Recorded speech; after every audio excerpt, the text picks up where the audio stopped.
Assalamualaikum warahmatullahi wabarakatuh. Pada kesempatan kali ini, Islam Fisabilillah akan membahas kisah malaikat Jibril alaihissalam menghancurkan menara untuk melihat Allah subhanahu wa ta'ala. Tanpa berlama-lama kita langsung saja ke kisahnya. Dalam Al-Quran sebanyak 6 kali dalam kerajaan Fir'aun, Haman menempati posisi yang penting dan sebagai pelaksana proyek pembangunan menara tempat Fir'aun melihat Tuhan. Proyek ini melibatkan 50.000 pekerja, belum termasuk tukang untuk membuat kuil-kuil. Imam Ibnu Katsir dalam tafsirnya menyebut Haman sebagai patih Raja Fir'aun yang mengatur rakyatnya dan menjalankan roda pemerintahan. Sebagian mufasir menyebut sebagai wazir, yakni penasehat atau menteri berkedudukan tinggi. Dia memiliki posisi sangat penting dalam pemerintahan Fir'aun dan menjadi salah satu pilar dalam pemerintahannya. Fir'aun memerintahkan Haman membangun sebuah menara yang tinggi untuk melihat Tuhan Nabi Musa alaihissalam. Allah subhanahu wa ta'ala berfirman, "Maka bakarlah, hai Haman, untukku tanah liat, kemudian buatkanlah untukku bangunan yang tinggi supaya aku dapat naik melihat Tuhan Musa." Quran Surah Al-Qasas ayat 38. Tafsir Kementerian Agama menjelaskan, dalam ayat ini disebutkan bahwa Fir'aun memerintahkan Haman supaya menyalakan api yang besar untuk membuat batu bata yang banyak, dan mendirikan bangunan yang tinggi supaya dia dapat naik ke langit melihat Tuhan yang didakwahkan Nabi Musa alaihissalam. Fir'aun lalu menegaskan bahwa Musa adalah pembohong besar. Senada dengan hal itu Allah subhanahu wa ta'ala berfirman, dan Fir'aun berkata, "Wahai Haman, buatkanlah untukku sebuah bangunan yang tinggi agar aku sampai ke pintu-pintu, yaitu pintu-pintu langit agar aku dapat melihat Tuhannya Musa." Tetapi aku tetap memandangnya seorang pendusta dan demikianlah dijadikan terasa indah bagi Fir'aun perbuatan buruknya itu. Dan dia tertutup dari jalan yang benar dan tipu daya Fir'aun itu tidak lain hanyalah membawa kerugian. Quran Surah Ghafir ayat 36-37. Menurut Imam Ibnu Katsir, Fir'aun memang membangun menara yang tinggi di masanya dan belum pernah ada bangunan setinggi itu. Hal tersebut tidak lain karena ia ingin membuktikan di mata rakyatnya akan kedustaan Nabi Musa alaihissalam, yang mengatakan bahwa ada Tuhan yang lain selain Fir'aun.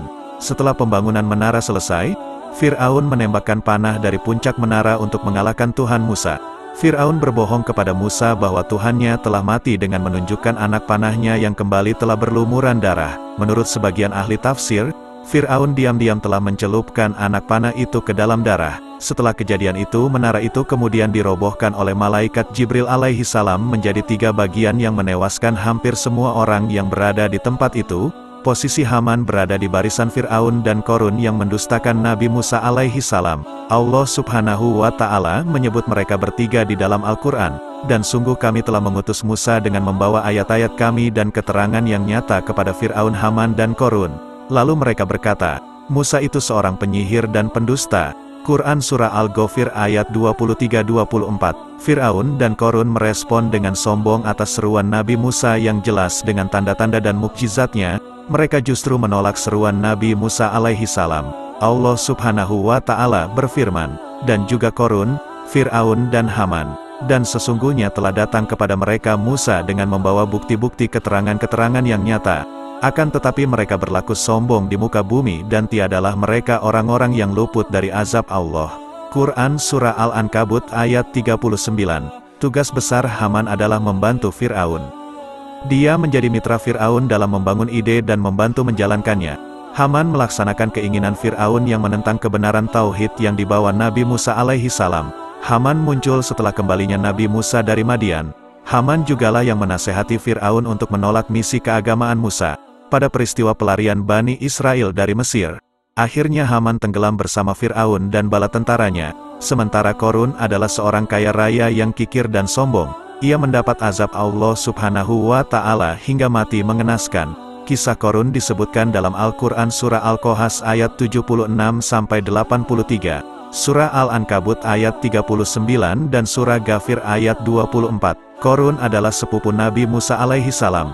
Dia anak dari Yasar yang merupakan adik kandung Imron ayah Nabi Musa alaihissalam. Karena itu Qarun pun masih memiliki garis keturunan kepada Nabi Yakub alaihissalam. Karena Qarun dan Nabi Musa adalah cucu dari Kuas putra Lewi, sedangkan Lewi bersaudara dengan Nabi Yusuf. Keduanya adalah anak dari Nabi Yakub alaihissalam, sehingga nama lengkapnya adalah Qarun bin Yasar bin Kuas bin Lewi bin Yakub bin Ishak bin Ibrahim alaihissalam. Awalnya Qarun sangat miskin dan memiliki banyak anak. kemudian konon meminta pada Nabi Musa alaihi salam untuk mendoakannya agar diberi harta kekayaan yang banyak. Doa Nabi Musa alaihi salam pun dikabulkan oleh Allah subhanahu wa ta'ala, sehingga Qorun pun menjadi orang yang kaya raya. Namun setelah menjadi kaya raya, Qorun justru menjadi orang yang sombong, kikir, dan zalim. Qorun memiliki banyak gudang harta berisi emas dan perak. Qorun senang memamerkan harta kekayaannya. Qorun memiliki orang-orang kuat yang mengawalnya kemanapun. Para pengawalnya itu juga memiliki tugas untuk membawakan kunci-kunci gudang harta kekayaan Qorun yang sangat banyak. Qorun juga selalu mengenakan pakaian yang mewah. Pakaiannya berupa jubah-jubah mewah yang paling mahal di zaman itu. Ia juga memiliki banyak kuda tentara pengawal dan harta melimpah. Qorun adalah teman baik Fir'aun. Karenanya tidak ada orang yang berani memiliki masalah dengannya, karena Qorun dapat dengan mudah mengadukannya kepada Fir'aun. Meski memiliki harta yang melimpah ruah, Qorun adalah manusia yang pelit dan kikir. Dia tidak mensyukuri nikmat yang diberikan Allah subhanahu wa ta'ala. Dengan harta kekayaan yang luar biasa banyak itu, Qorun justru menjelma menjadi manusia yang sangat sombong. Dia beranggapan semua yang dimilikinya adalah hasil usahanya sendiri. Akhirnya karena kesombongan, kezaliman, dan kekufurannya, atas nikmat yang diberikan Allah subhanahu wa ta'ala, maka Allah subhanahu wa ta'ala pun menurunkan azab kepada Qorun. Dia lenyap ditelan bumi bersama seluruh hartanya. Kisah ini dikutip dalam buku 40 Kisah Akhir Hidup Kezaliman Makhluk-Makhluk Allah. Wallahu a'lam bishawab. Alhamdulillah saudara seiman, semoga kisah ini dapat menambah ilmu dan menambah ketakwaan kita kepada Allah subhanahu wa ta'ala. Assalamualaikum warahmatullahi wabarakatuh.